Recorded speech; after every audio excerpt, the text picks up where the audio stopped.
Okay, I'd like to welcome everyone to the March 7th meeting of the IMAG MSM Working Group on Multiscale Modeling and Viral Pandemics, and also the GLIMPRINT seminar, joint seminar.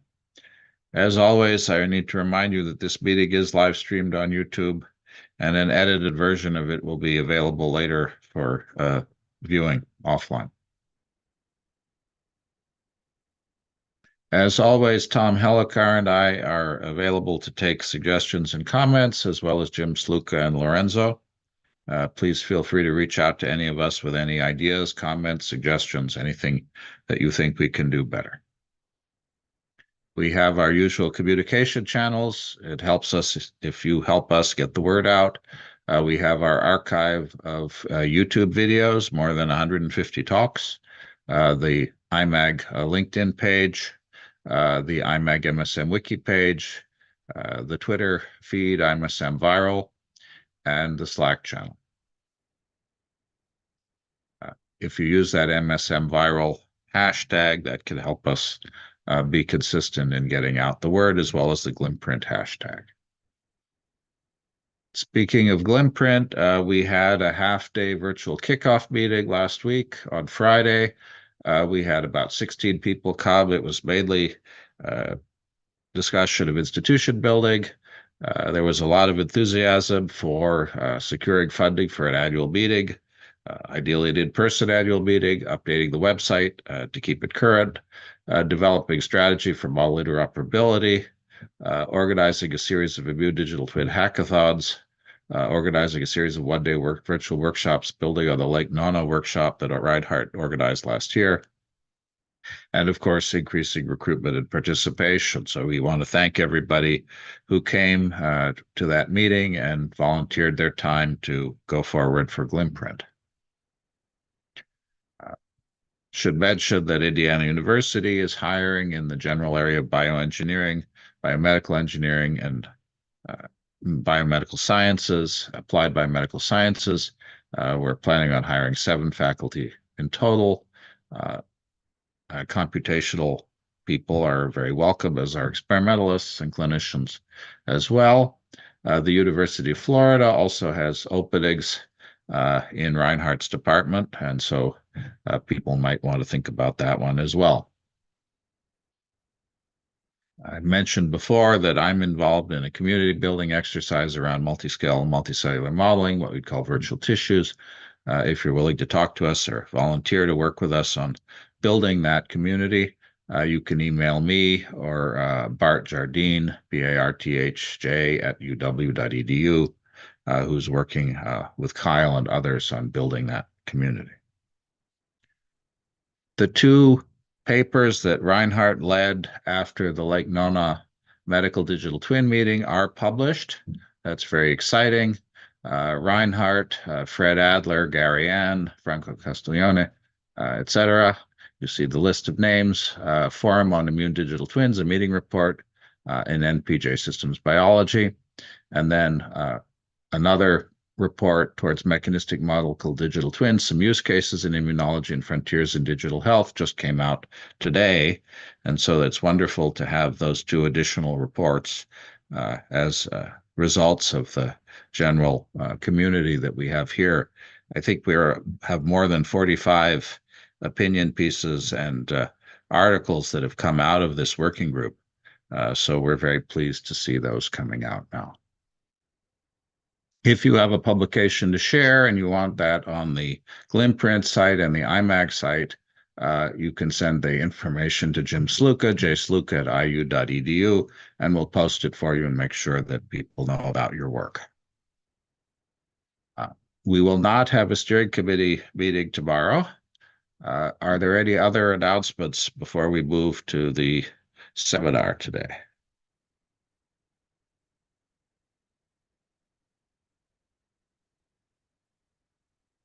Okay. We do not have somebody scheduled for March 21st. We have Rebecca Morrison on April 4th. We really would appreciate your suggestions for speakers. You could suggest yourself. You could suggest your postdocs, your graduate students. This forum is a very open one. You can suggest the people that you would like to hear from. Don't worry if you spoke a year or two ago in this community. We'd love to hear what's new. It's fine for people to speak more than once. So please send your suggestions to me, to Lorenzo, to Tom, and we'll get them on the books. We need to have your suggestions in order to keep this series going. And clearly, today we have a speaker that people want to hear. It's important that the community suggest names of people that they find exciting and interesting in this area. So please do give us some suggestions. Okay, today we have Belinda Akpa, who's coming from Oak Ridge and University of Tennessee, and will be talking to us about very large scale and very ambitious modeling program in drug discovery. I had heard her speak about a year ago and been looking forward to hearing how things have developed since then. I don't do elaborate introductions, so I don't want to take more of your time, and I'll turn the share over to you. Thank you so much for inviting me to speak to the group. As James said, I started this work while I was working at Oak Ridge National Laboratory, so that's the branding you're going to see on the talk today. But I do want to highlight my current affiliation with the University of Tennessee. I've had a relationship with the institution for the past few years, and recently became affiliated with the leadership team at NIMBIOS, which is an independent institute for modeling biological systems that's housed at the University of Tennessee, and it grew out of an NSF synthesis center there. What I'd like to share with you today is the role that human systems modeling might be able to play in AI-driven drug discovery, and some of the opportunities and challenges involved in integrating multiple classes of model to actually pull that off. So, as I'm sure many of you here are familiar, drug discovery is somewhat of a very slow, steady, costly progress towards failure. That's partly because the way we traditionally approach this is we start by taking a very large number of compounds and screening in a high throughput fashion to see if they have some kind of activity against a target of interest, which of course presupposes that you have a good idea of a target of interest, which is associated with a disease state. And so you identify some hits, and then you perhaps explore the chemical space around those hits to try and improve their potency against your target, eventually maybe moving from in vitro assessments to cell culture experiments, et cetera. So you start to look for penetrance and start to ask questions about cytotoxicity. You keep going, whittling down your number of compounds of interest based on various assessments of potential efficacy and toxicity. Eventually, hopefully, you get to clinical trials. And by the time you get to clinical trials, you still have something like a 90% failure rate for compounds that actually make it to clinical trial. And part of that is that in order for something to be a drug, it needs to do more than be potent against a protein target. And some of the other factors that go into whether a candidate can truly be an effective drug are things that we don't get around to thinking about or testing until very late in the process. So we do need the compound to, for example, bind to inhibit a protein, but we also need to know that we're going to be able to deliver that drug to the site of interest in the body where that protein target resides. And then when it gets there, it needs to actually impact that protein in a way that's going to play out across biophysical and biochemical pathways in the body such that you actually succeed in interrupting disease processes. So the traditional pipeline is this sort of forward screening process where at the end you ask, am I going to have the effect I want at the human level? The promise of AI drug discovery and also this concept of inverse design is, can I instead start at the human and say, this is the outcome I want, and then reach into chemical space and say, this is the chemical compound that will give me that outcome. So we're asking, what should the candidate be in order to give the outcome that we desire? I've been working with the ATOM Consortium, that stands for Accelerating Therapeutics for Opportunities in Medicine. It's a collaboration between several national laboratories and a leading academic medical center. And here is the sort of philosophy of the computational workflow that we've been working to develop.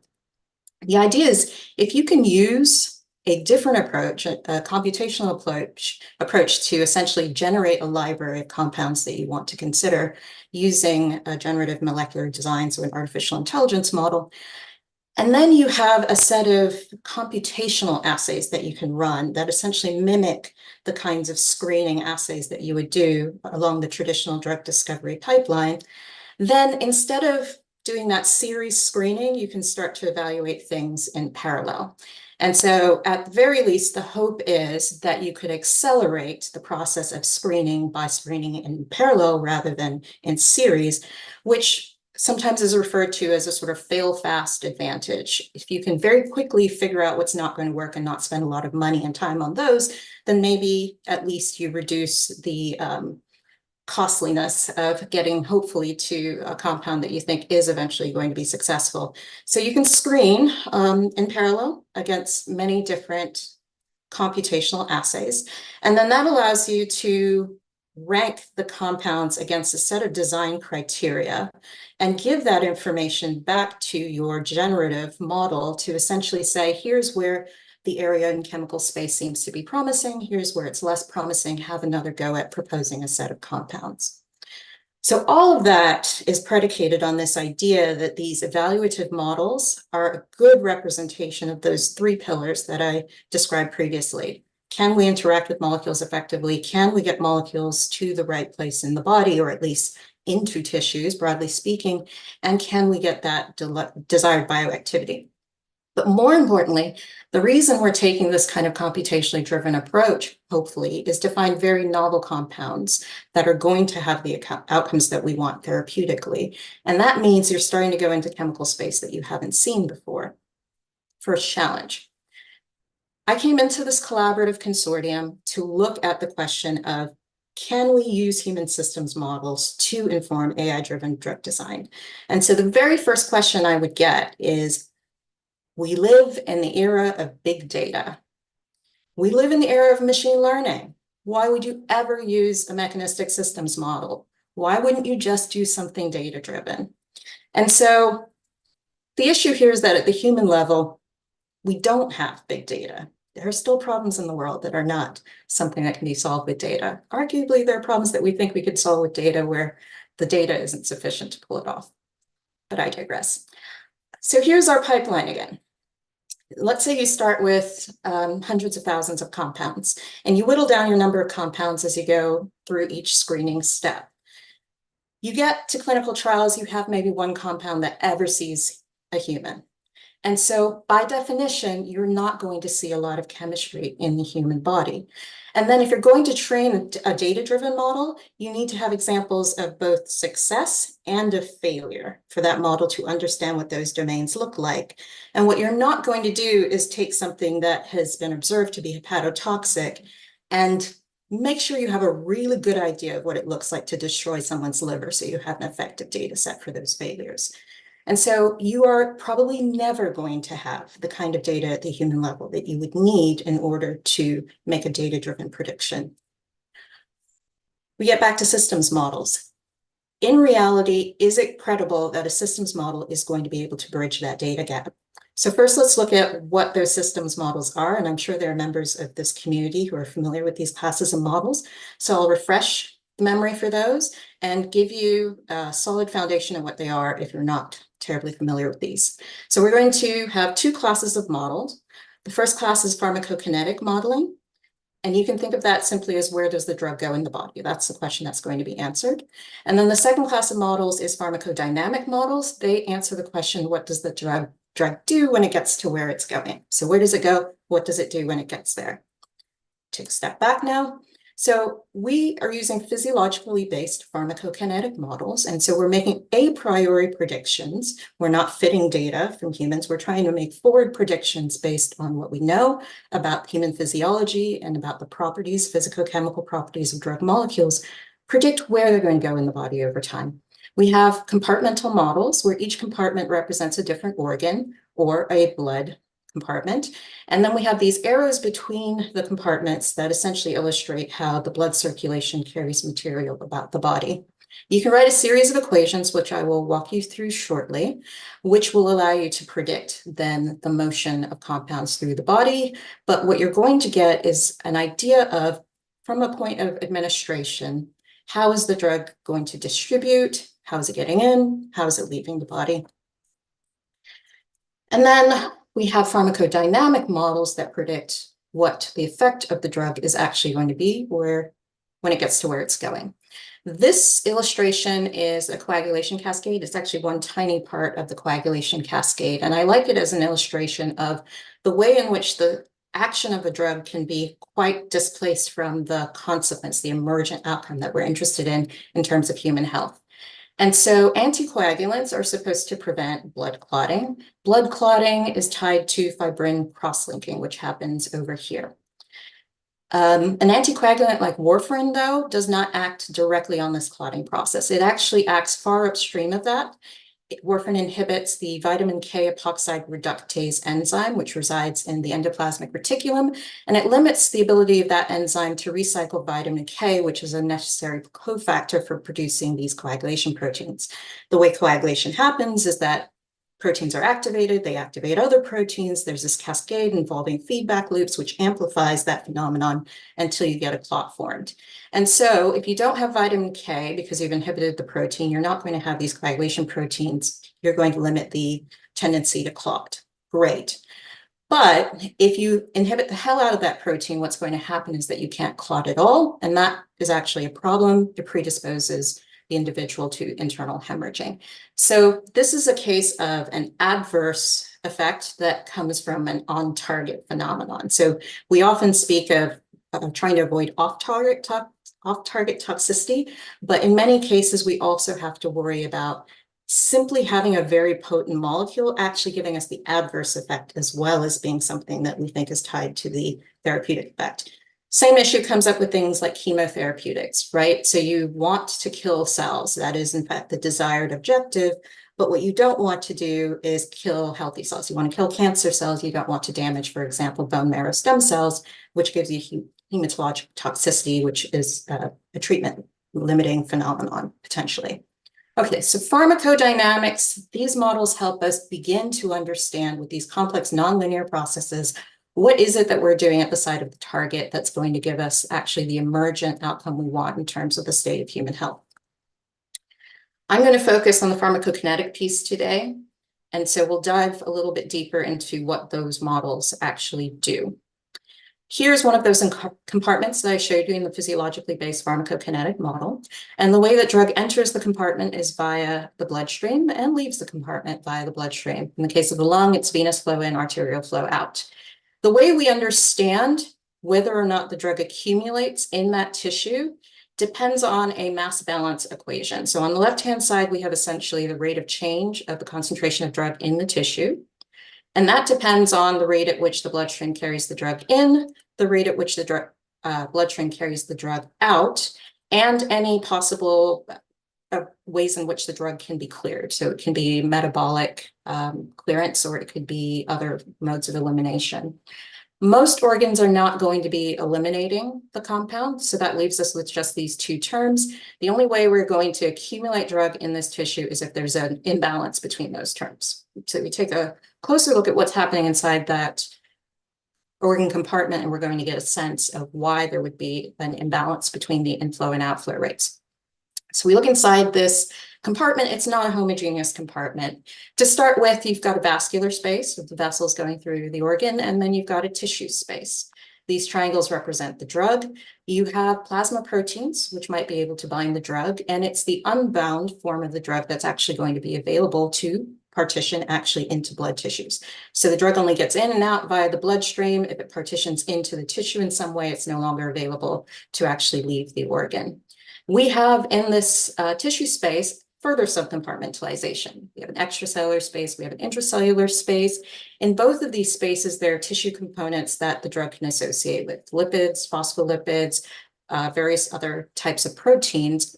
And so if we begin to understand the composition of the tissue and how the properties of the drug impact the potential to associate with those components, then we're going to be able to understand essentially how the compound partitions from the tissue relative to plasma, to the tissue plasma partition coefficient. This partition coefficient, again, depends on the composition of the tissue, but then here's where we start to see the impact of the properties of the drug molecule. So things like the lipophilicity of the drug are going to dictate whether it's going to want to associate with things like lipids in the tissue. Things like the acid dissociation constant is going to interact with the pH in any given subcompartment, and the pH is different, for example, in the intracellular space from the extracellular space.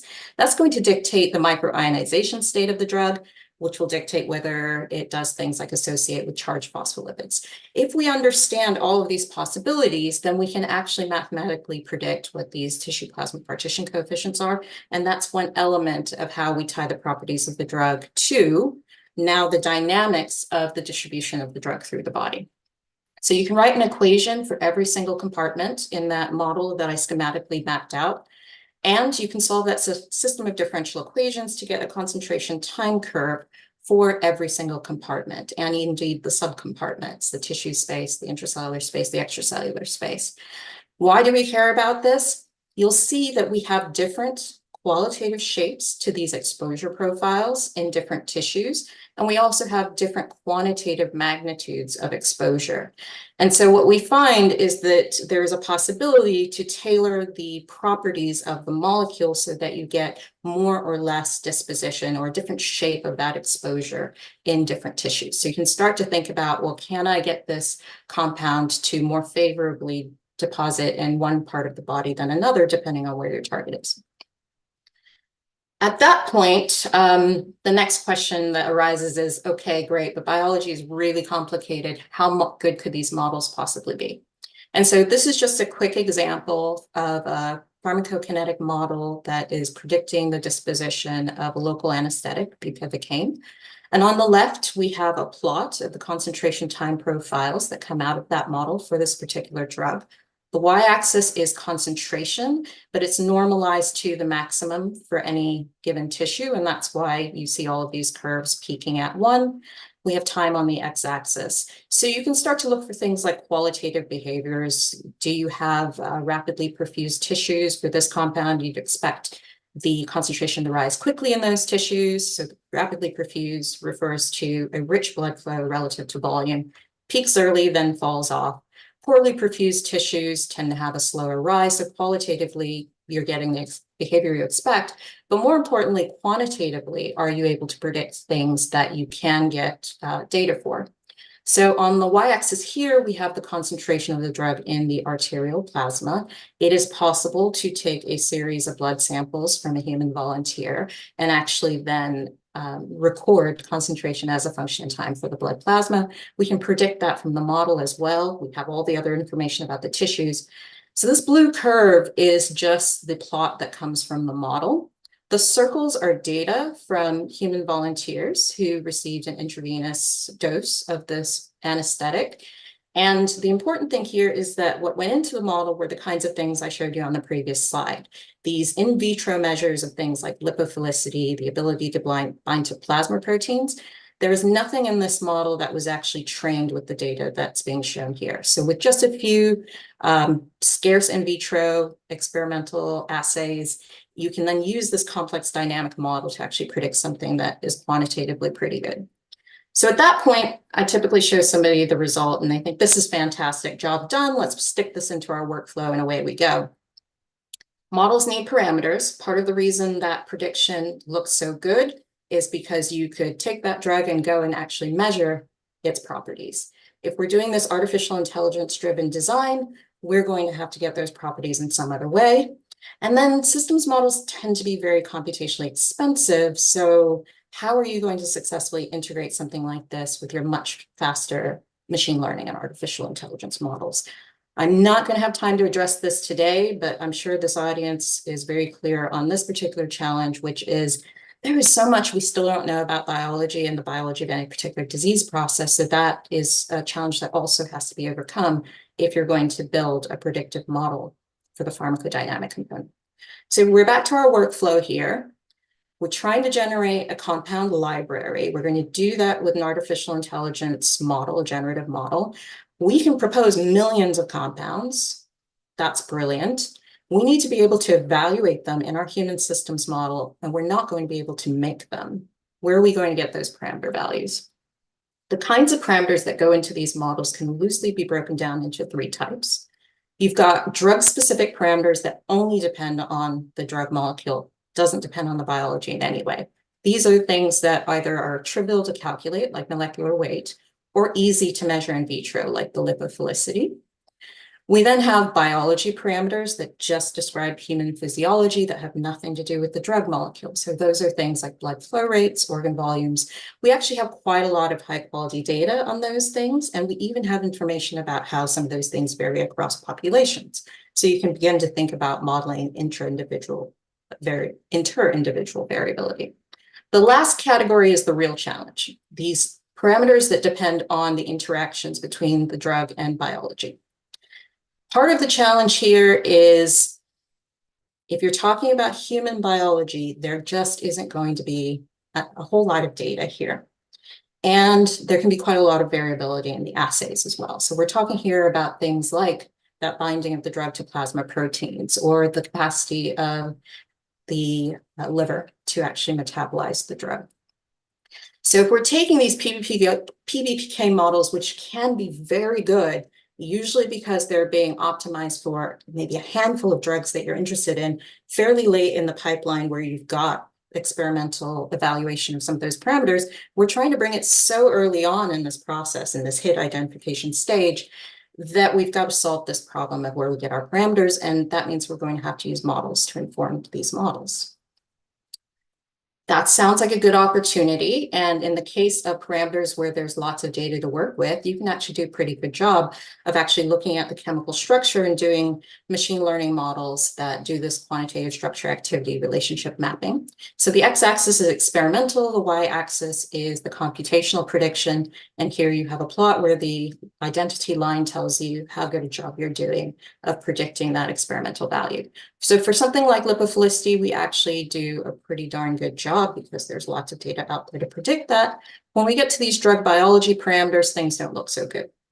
So something like fraction unbound, you still get some sense of what the trend is. It's pretty bad once you look at things like the blood to plasma ratio. So drug biology parameters are a problem. We started thinking about, well, there are multiple types of PBPK model, different mathematical abstractions that have been proposed, for example, for how you build up that plasma tissue partitioning coefficient mapping. And so what we started to think about was, is there a way to choose the mathematical abstraction such that the predictions lean more heavily on parameters that you can predict well and less heavily on parameters that we know we're not going to predict well by using quantitative structure activity relationships. And so on the right, we have the model that we're currently working with. And on the right, we have another published model. And I particularly want to highlight this parameter here. So this is a Sobel global sensitivity analysis. It's a variance-based analysis. So for each parameter on the left here, what the color map is indicating is how much of the variation of this emergent property on the bottom is actually a result of the variation in this particular parameter to the left. And it's not just the first order variation, first order effect of that parameter, it's first and higher order effects, so interactions between the parameters as well. And so if we look at the blood to plasma ratio, this is the parameter here that's really quite difficult to predict well. If you include that as a required input parameter to your model, it actually has noticeable effects across several key emergent properties, like the plasma tissue partition coefficients, and the effect is differential across those partition coefficients. You also see a significant impact of the acid dissociation constants on these partition coefficient predictions. With the model that we've implemented on the left here, we do not have blood to plasma ratio as one of the input parameters because it's something that we know can significantly affect predictions, but isn't something we can predict well. And the way that we've implemented it also reduces the reliance on being able to predict these dissociation constants well. So you can start to see, in a sense, that once you start to integrate models across this workflow, the models actually impose constraints on each other in ways that cause us to think differently about the choices that we're making in developing those models and informing those models.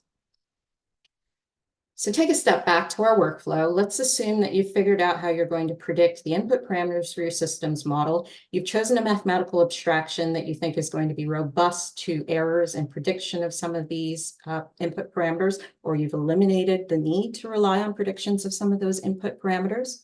Now you have the issue of, can I put these systems models into my workflow and actually be able to have a seamless bottleneck-free integration with these different classes of model?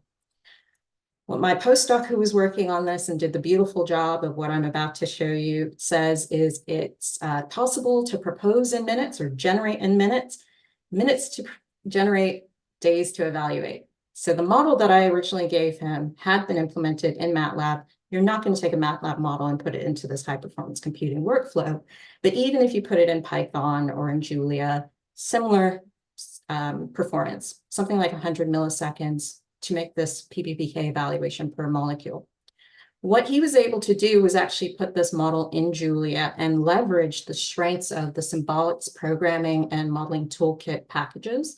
So that allows symbolic manipulation of the equations to reduce their complexity and some optimization of matrix formulations for some of the algebraic relationships. He was able to get that runtime down by 2 orders of magnitude, at which point you are now running per molecule runtimes that are very similar to the various other classes of model that are in our workflow. So here is a runtime indication. If we take a single molecule generation loop, so this means you propose molecules, in this case, I think it's about 10,000 molecules, and then you evaluate them through the other models that allow you to predict efficacy and other factors.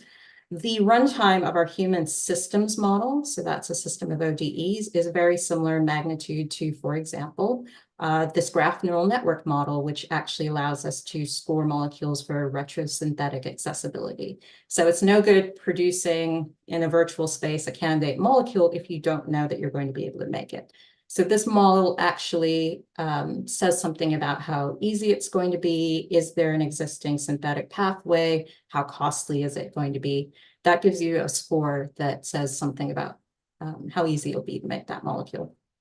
And then we have a transformer-based language model that we actually use to predict some of those drug biology input parameters. And I'm going to come back to that in a moment, why we're using a language model there. Okay, I've talked about how you evaluate at the human level. I've talked about how do you get the parameters to feed the human systems model. Now I've worked my way back to the beginning, which is how do we even propose compounds that we can evaluate and select from. We're using a language model to do that, a chemical language model. And so if you are familiar with SMILE strings, they're simply a way of taking a chemical structure and representing it as a string of characters. And so carbon is a C, lowercase c's that you have here represent an aromatic ring. The numbers indicate where the ring starts and ends. So we have our second ring here with the start and end, but in between we have these brackets that represent branches. So you put this all together and you can actually decode it to the structure that you see here. So then with a library of molecules, you can train a language model to understand the language of chemistry. And that was done as follows. This was a model that was pre-trained at Oak Ridge Lab by my colleague Andrew Blanchard and other colleagues in computing. So the way you train this is you essentially try and have a model start with an input and recover that input through a series of steps. You start off by tokenizing the molecule. The way I think about this is you're trying to figure out how to break up the molecule or the language of chemistry into the equivalent of words and phrases. So how do you break up this string of characters in a way that is interpretable as a computing chemical language? So try different tokenizing approaches, and the reference here and the one I'll show on the next slide talk a little bit about the different possibilities. What's important here is simply to recognize that once you tokenize, you can mask out parts of that molecule. And so you could think of an English sentence, you could mask out a noun, and you could ask a model, to replace that term in the phrase with another word. And if it replaces it with a noun, or preferably the same noun, that's when you reward the model. And so here we're asking the model to replace the characters in the smile string, or replace this part of the molecule with something appropriate to reside in that part of such a molecule. So the language model tries to do that. It tries to make a replacement. If it replaces it and recovers the original molecule, great. If it replaces it and the replacement is valid, even though it isn't recovering the original molecule, you then have the opportunity to augment your data set. And so there's a series of training steps where you end up augmenting a data set. I believe that this started with something like 1 billion molecules, and in the end, the model was being pre-trained on 36 billion molecules. So now you have your language model trained to understand the language of chemistry. How do we use that to evolve our way through chemical space? We're actually going to use it as a mutation operator in essentially a genetic algorithm. So you have a starting population of molecules, and you use your language model by tokenizing or masking out tokens as we had defined them in the training, and then asking the language model to mutate this molecule by feeding something new into the masked region of the molecule. And so here is the mutated molecule. You put that together with the original population, and that's where you start your evaluation. And so here's where we're going to try and make the human systems prediction. We need to be able to predict certain drug biology parameters. We're going to use the language model actually to do these predictions now, with the thought that the unsupervised pre-training of that language model has allowed it to get a very good sense of the features of chemical space. And then we use that is in a transfer learning fashion with this relatively small corpus of human drug biology data to make reasonable predictions of those parameters that we need as an input to the human systems model.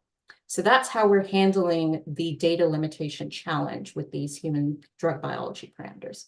We run the human systems model, we score for the design criterion that we care about, and that criterion is going to be different depending on your target and disease of interest. Talk about that with the proof of concept on the next couple of slides.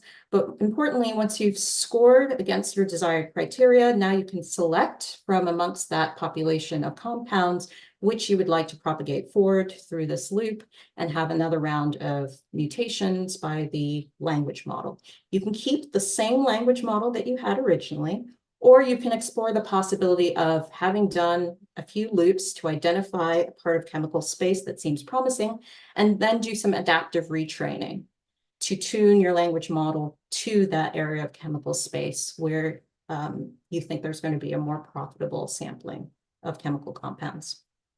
Okay, so we got everything put together.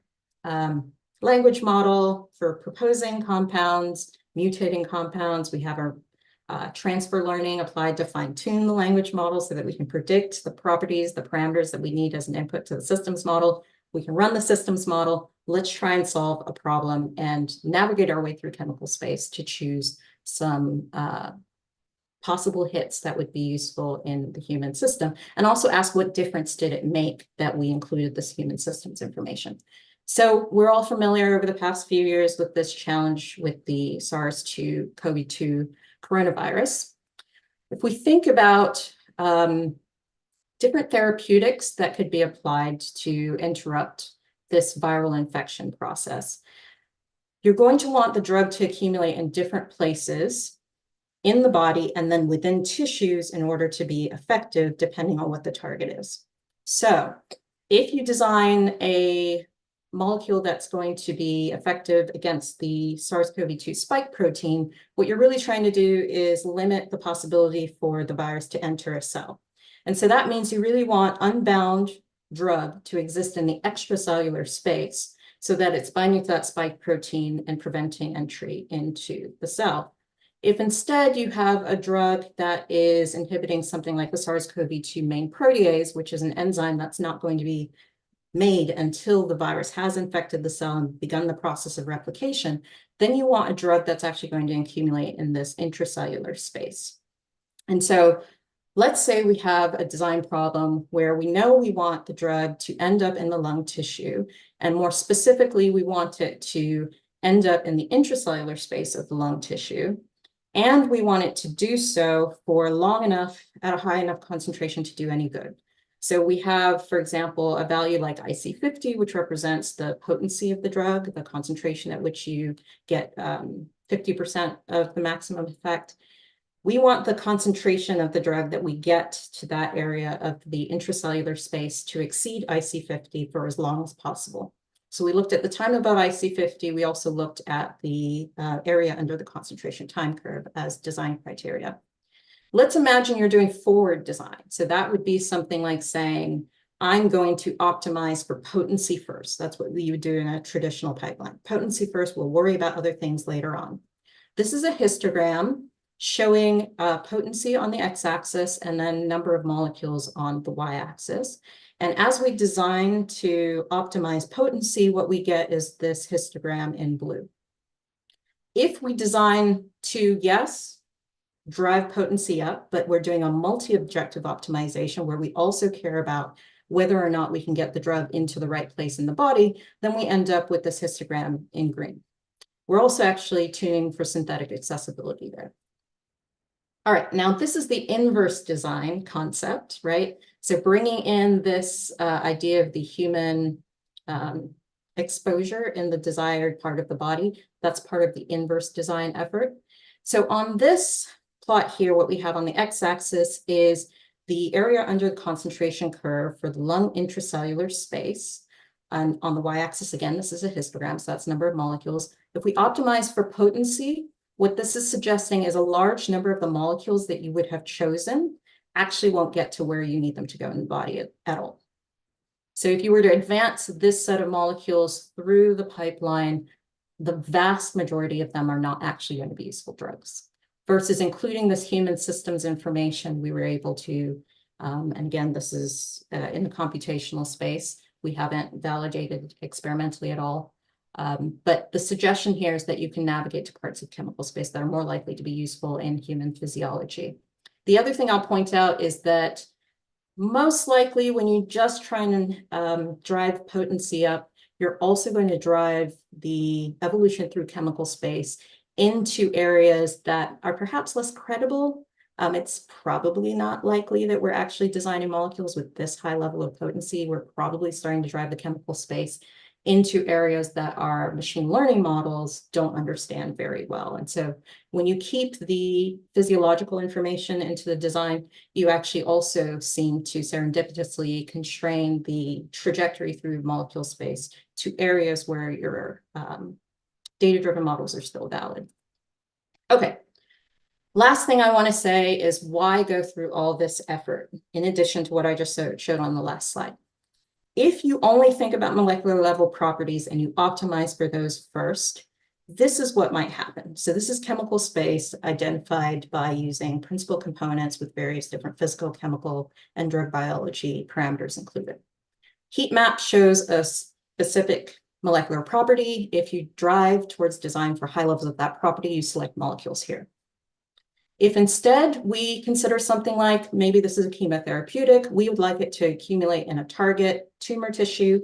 We would like to avoid it being deposited in bone marrow. Now it says, okay, this is probably the set of drugs you want to pick or set of chemicals you want to pick.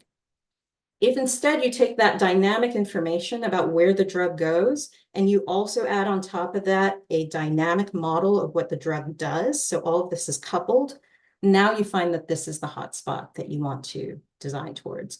You would probably not get that set of molecules if you had first screened on the basis of just the molecular properties. All right, so thank you. I think I'm well over time there. I want to thank the ATOM Consortium and all the wonderful people I've been able to work with across 5 different national laboratories.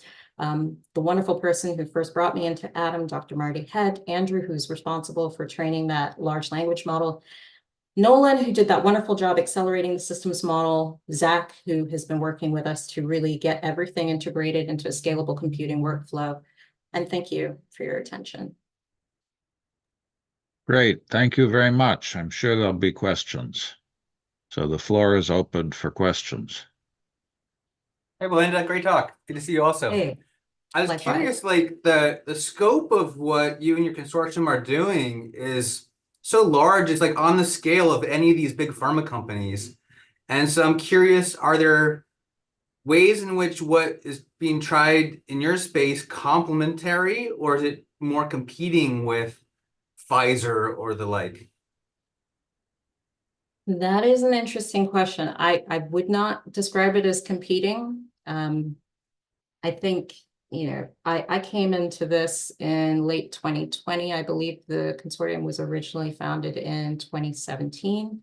And I think the idea was not so much to compete as to, well, first of all, GlaxoSmithKline was one of the original partners. So to partner with as a public-private collaboration, but also to maybe go after things that don't have a strong profit incentive, so that are of benefit to society more broadly speaking, but maybe wouldn't quite align with what a big pharmaceutical company would want to pursue.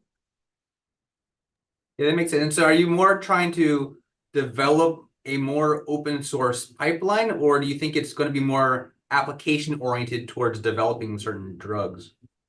Yeah, so the early language was accelerate and democratize. So this is intended to have everything be open source. And so smaller companies, academic labs, anyone would be able to use the parts or the entirety of the workflow. I think Hector, you were the next hand. Yeah, thank you. Great talk. I have a couple of questions. Well, the first one is, in that data from 1975, you didn't show any error bars, neither for the model nor for the experimental data. Is that they didn't, I mean, the error bars are smaller than the point, or there was no uncertain quantification, or it was just too noisy, or what happened We there? didn't have, I don't believe, error information for the 1975 publication. And the model, we just did a single realization. You could go back and certainly do some real uncertainty quantification and variability quantification there. But at the time, that actually came from a much older publication where we were doing more sort of hypothesis exploration about a potential mechanism of action than we were necessarily interested in variability of those outcomes. Yeah. And then one last thing. So you do work on synthetic biology, so we have the ability to create new molecules by combining different pathways and polyketization and synthesis and things like that. Is that something that could help you expand your chemical space to find more interesting molecules with better properties? Or have you thought about that? Have you considered that? Sorry, you're asking whether synthetic biology could help us be successful in, yeah, absolutely. I guess Go ahead. Have you? Well, I was just wondering, have you considered integrating synthetic biology approaches in your simulations or in your workflow?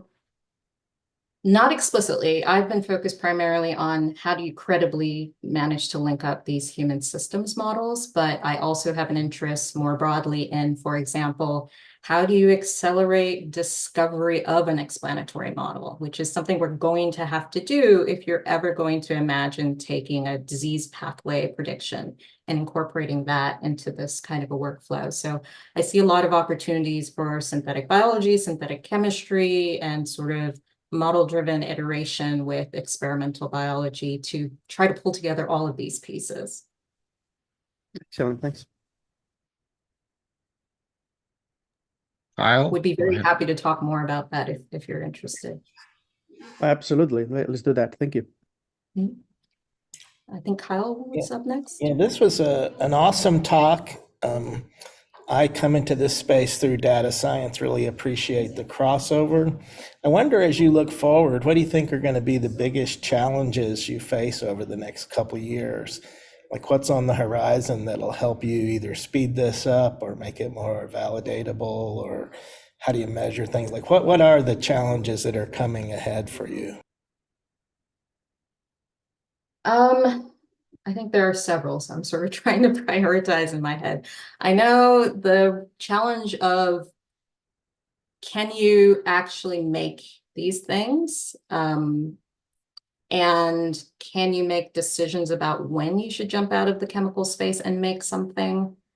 And which of the chemicals do you make that's going to be most informative? And for example, retraining or improving the training of your property prediction models, validation of some of what we're predicting with the pharmacokinetic models. For example, when I was using intracellular concentrations to try and optimize this main protease inhibitor, we don't have direct measurements of intracellular concentration with time. So how do you think about, for example, using some surrogate experimental tool that's going to let you say whether or not your models are making good predictions of concentration across subcompartments in a tissue? So yes, being able to connect with synthetic chemistry, being able to maybe jump out and use more computationally expensive simulations as a way to inform and improve your property prediction models. Just being able to keep together the group of people who need to be working together to pull this off. This was multiple organizations with multiple scientists, all of whom need to be financially supported somehow and being supported in different ways, depending on where they are and who's motivated enough to get behind this work. So a major challenge is even just sort of the human piece of keeping together the people who need to be able to engage deeply thinking about this problem, because you cannot simply, for example, optimize the artificial intelligence problem without thinking about the machine learning problem. We couldn't, move forward with making decisions about the systems biology problem without acknowledging what the machine learning property predictions, what challenges they were going to present. And so there really has to be a deep back and forth conversation about between the people doing these different pieces, and then really solid integration with actually getting into the real world and doing some experiments. Who was up Thanks. next? That's a Thank you. big landscape. Chi-Chi, I think you're next. All right, thanks. So Belinda, very nice talk. I had a question about your mechanistic systems biology models. So did you guys develop that yourself, or are you pulling it from existing models? And a follow-up to that is, was that cell specific or tissue specific? And then my last question is, what's the total runtime for the entire process? Okay, so your first question was, are we using an established model? We went back to the way these models are derived and asked some critical questions about the underlying assumptions. So we have pulled ideas from different published models, but we've also made modifications by, changing some of the assumptions that we thought were appropriate to make. So for example, some of the early models are designed to work for cations, but not for anions. And there's a separate approach that you use for anions. We needed a model that is not optimized to one or a handful of molecules within a certain class, but that we could invoke across a very broad chemical space and have a hope of making reasonably good quality predictions over that broad chemical space. So that motivated us to go back and re-examine some of the underlying assumptions. Your next question was, is it cell specific or tissue specific? Yeah. So are you asking whether we would need to change the model if we had a different cell or tissue target? Right. So like for I think the COVID model, I was curious, what cell were you modeling there? Is it a macrophage, or what kind of immune cell, or was it like a tissue? Yeah. Yeah. So that would be a cell of the lung epithelium.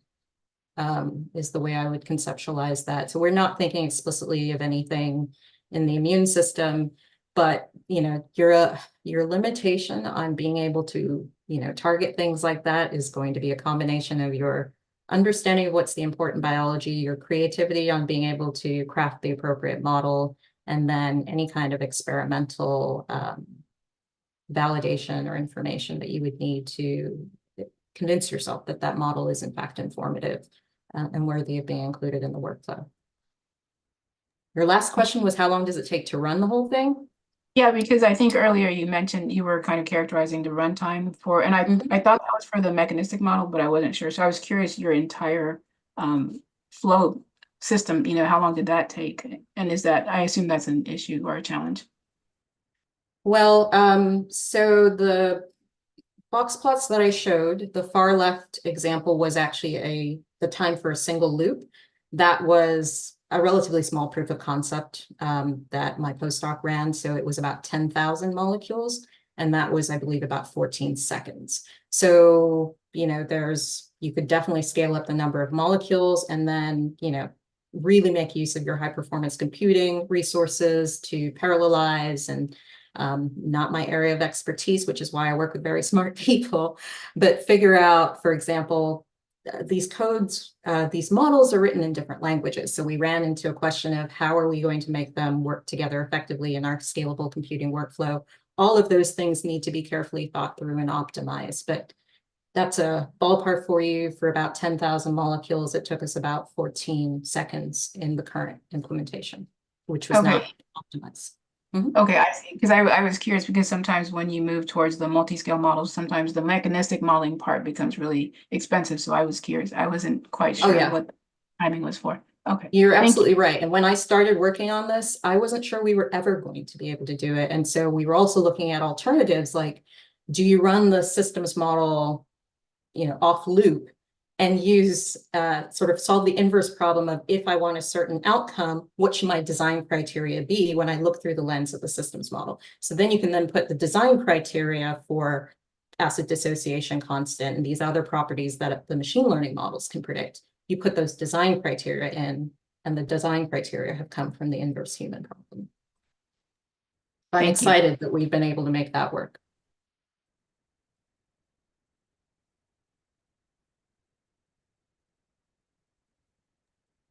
Ruchira?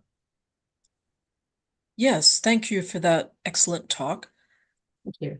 So you talked about the tokenizing and masking of smile strings to make a language model, and that reminded me of what happens in patents where a part of the molecule is a group that could be one of several groups, so that it's a Marcouche structure, which is not a fully specified structure. So then a part of chemical space is patented, a region rather than a single molecule. So I was wondering whether there was a way to include freedom to operate as one of your multi-objectives, as avoiding, or maybe some pharma company would actually prefer to stay in a region where they have the patent. Is that feasible with your setup? That is a really interesting question. And as with all, wouldn't it be great ifs, it's, you know, taking the time to figure out how you would do that. I think it's absolutely possible. And we absolutely have within the consortium had the conversation about, are we producing something patentable or not? And so if that was a priority, you certainly could try and put in a model that allows you to do that. The way our workflow, at least the Oak Ridge part of it, has been set up is designed to allow for plugging in other models as you choose for your particular concerns. And yeah, you could do the opposite, is not ask, can I find patentable space, but can I avoid other people's patentable space as well? Yeah, up to you to design the model and actually really think carefully about the criteria that you're using in the design process as well. It's non-trivial. Right. And another thing is if something has an expired patent, perhaps for some other use, then a benefit is that there might be more data about it. So then that would be possibly another criteria is, density of available information. Is that something that you can kind of look for, or is that, maybe too much feedback? I don't know. Yeah, I haven't thought about that. I imagine you could, but I wonder if you should. I guess what I'm thinking is if you're doing this because you want to explore novel chemical space, then would you want to target areas that we know a lot about? I don't know. I have seen examples of sort of AI-driven design where they deliberately try and constrain to a relatively small part of chemical space. So you're doing something a little bit more like that, exploring chemical space around a scaffold or structure that you already know has some activity against your target of interest.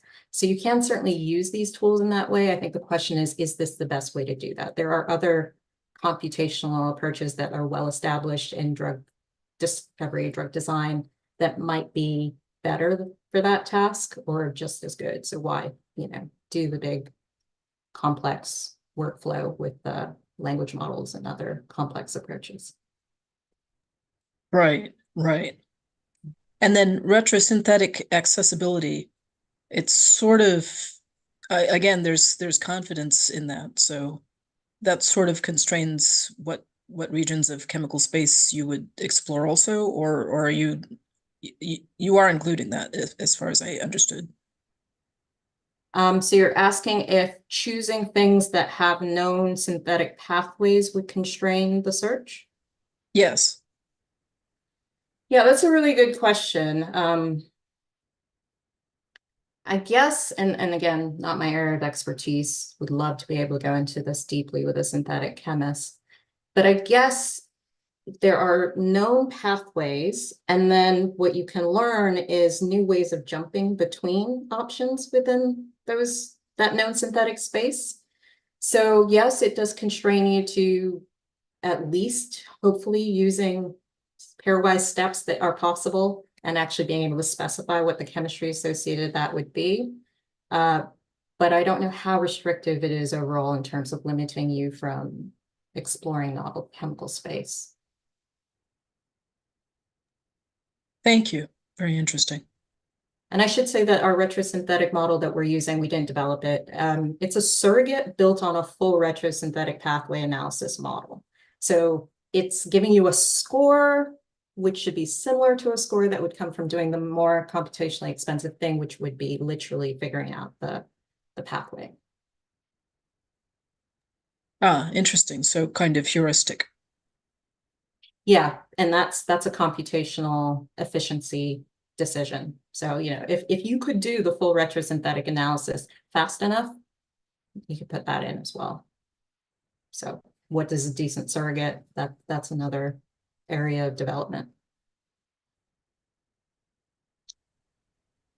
Other questions?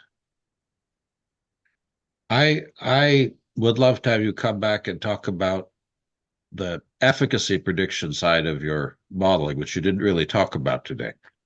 You talked about the availability, but you didn't really talk about how you predict what the effect of the drug will be, which is pretty critical. Yeah. I was thinking, boy, if you have to get down your calculations down to milliseconds, the simulations we do to try to do that take hours or days per simulation. So Yeah. it's a heavy burden, especially if you're trying to do an inverse problem where you have to evaluate millions and millions of possible replicas and possibilities. Yeah, and we're But, certainly working with stochastic predictions where I think you're going to have to go to surrogates. And the question is not just what kind of surrogate, how you train the surrogate, but how do you preserve dynamic information in some way that's meaningful? Because, when we say things like time above IC50, or once you put in the efficacy model, the interaction between the dynamics of the biological processes and the dynamics of the drug exposure, how do you keep all of that information if you're having to go then to a surrogate model?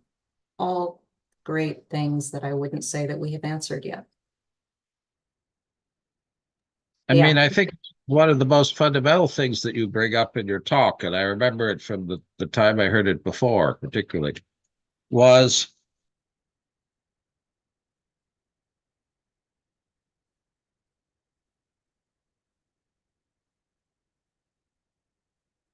sorry about that. Somebody was uh, was your point, which is a simple one but a very profound one, which is that if you do sequential optimization, you can miss the joint optimum. And that one slide where you show here's the optimum for this criteria, this criteria, this criteria. I think that should be in every possible introductory biology course, pharmacology course, toxicology course. It's really a very fundamental insight. And I think people, as you say, that drug discovery really overlooks it. And so building that into the core of the way your approach, I think, is something that is really, really transformative to the way we think about these problems. So I appreciate that. Thank you.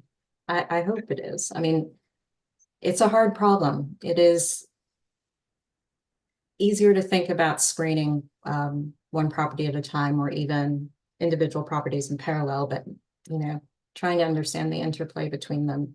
This is not an easy thing to do, or do well, or do fast enough if you're going to work computationally. That's, I think, very exciting in terms of what we might be able to do in the near future.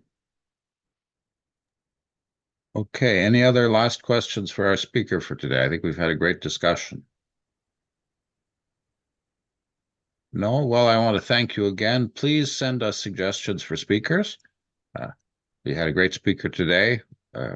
Please suggest the people you'd like to hear in this series. And I want to thank you so much, Belinda, for coming and speaking to us today. Really appreciate it. My pleasure. Thanks for the invitation.